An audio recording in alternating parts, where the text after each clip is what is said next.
Good morning, Titans. Today I'm here to talk with you a little bit about course selection and graduation requirements.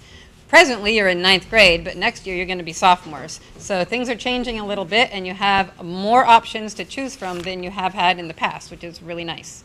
Let's just go over some graduation requirements, which I think are important for you to know so that you can choose your courses wisely. You need to have 24 credits in order to graduate. Within those 24, you need to have 4 English language arts. You need to have 4 math, which includes algebra and geometry, 3 science, 1 of which must be biology, and 3 social studies. New for your graduating year, some industry certification courses can take the place of maths and sciences. We do not have those on your schedule yet, but they will be coming as our academies get up and moving. So kind of keep that in the back of your mind, but we want to schedule your courses accordingly. You also need a fine and performing arts credit. You need to have HOPE, and you need to have an online course. In addition to that, you must pass your algebra EOC, pass FCAT, and have a 2.0 GPA.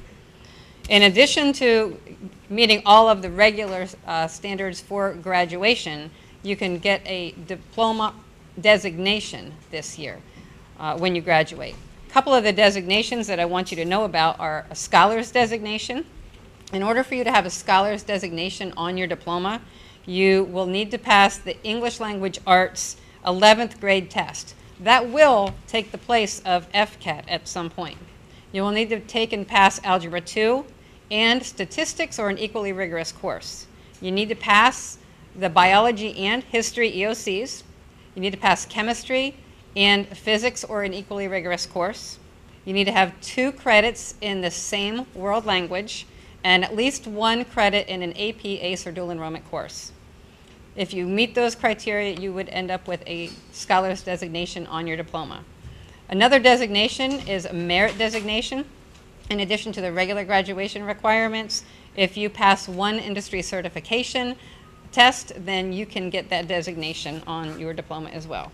Okay, now moving to the course selection sheet. Your course selection sheet this year is blue, so you want to make sure that you fill things out on the right paper for going into 10th grade. All of your academics are not listed here, as you've noticed. They have already been recommended for you by your current teacher. If you have any questions about what was recommended for you, please talk with your current teacher about that. There are certain criteria that must be followed for entry into honors or AP, ACE level classes. Please make sure that you meet with them, or you can certainly set up an appointment with your school counselor. Moving on to the blue sheet. If you look at the very left side, you'll see that first there are some academic electives. Those academic electives are there for you to choose from. But keep in mind that if you are wanting to take an AP or ACE level course, that you must meet those criteria as far as test scores, grades in your current classes, and teacher recommendation. So talk with your teachers, talk with your counselor to see if you would qualify for those. Underneath the other academic elective choices, you'll find PE. If you are an athlete, you might be in weight training. Depending on where Mr. D wants you, then we will place you accordingly. Or you might choose to have general physical education, and you'll see that listed there as well for first semester and second semester. Now let's look over at your 3rd column where it says world languages. Keep in mind that world languages or foreign languages are not required to graduate from high school. However, they are required for bright futures. They are required for admission into a 4-year college or university, but not for graduation requirements. There is a difference between your regular language class versus your pre-ACE or honors level course and your AP level course. If you're currently in a language, your teacher will recommend you for the next course in its progression. If you're not currently in a language and you want to start your languages in 10th grade, please speak with your English teacher or come and see your school counselor, and we can guide you in the right direction. If you are a native Spanish speaker, Mr. Altruda will probably be giving you and you're interested in a language, giving you a test to determine which class would be best suited for you. Underneath there, you'll see the JROTC classes.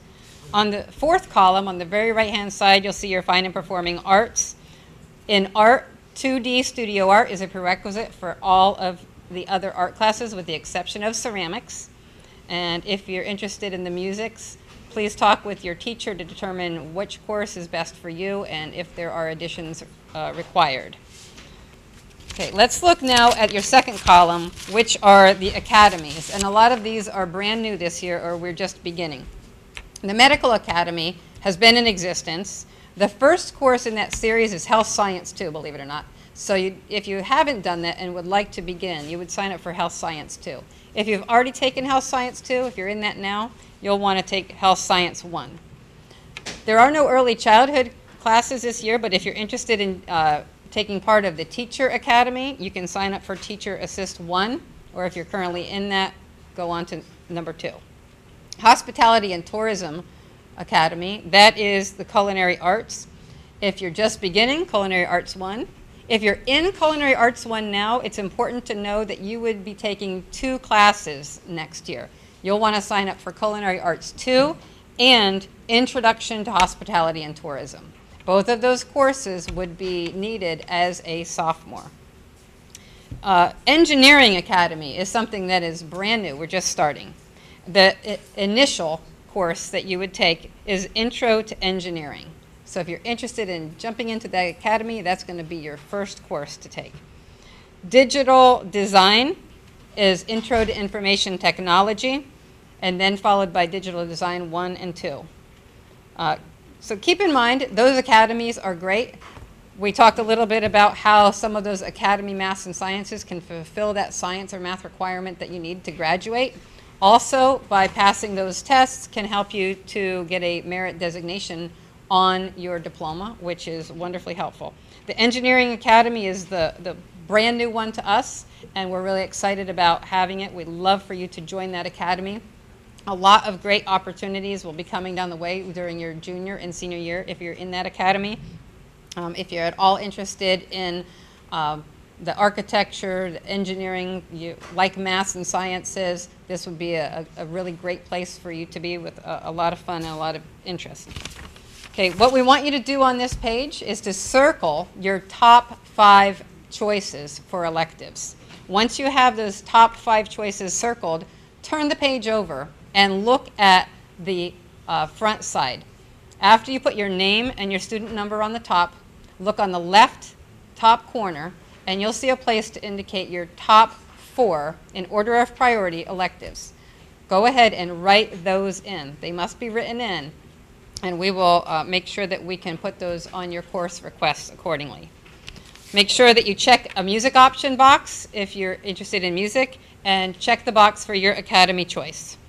These blue sheets are due to guidance by this Friday, so please make sure you get them to us in a timely fashion.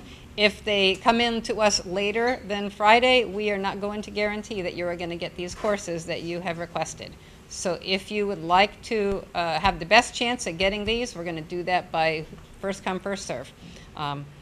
So please make sure you get those in as soon as possible. Important dates to remember: February 13th, which is Thursday. If you're unsure about some of these electives and what they're all about, please visit the elective fair during lunch on Thursday. So you can do that and still get these in by Friday. And then on February 27th at 6 o'clock in the auditorium, we have our Advanced Studies Night. If you're interested in the AP, ACE, or dual enrollment tracks, and you want to get more information with your parents along those lines, please visit us at that time. I think that's all I have for now, so I'm going to hand you over to your guidance counselor, and they will address any further questions. Have a great day.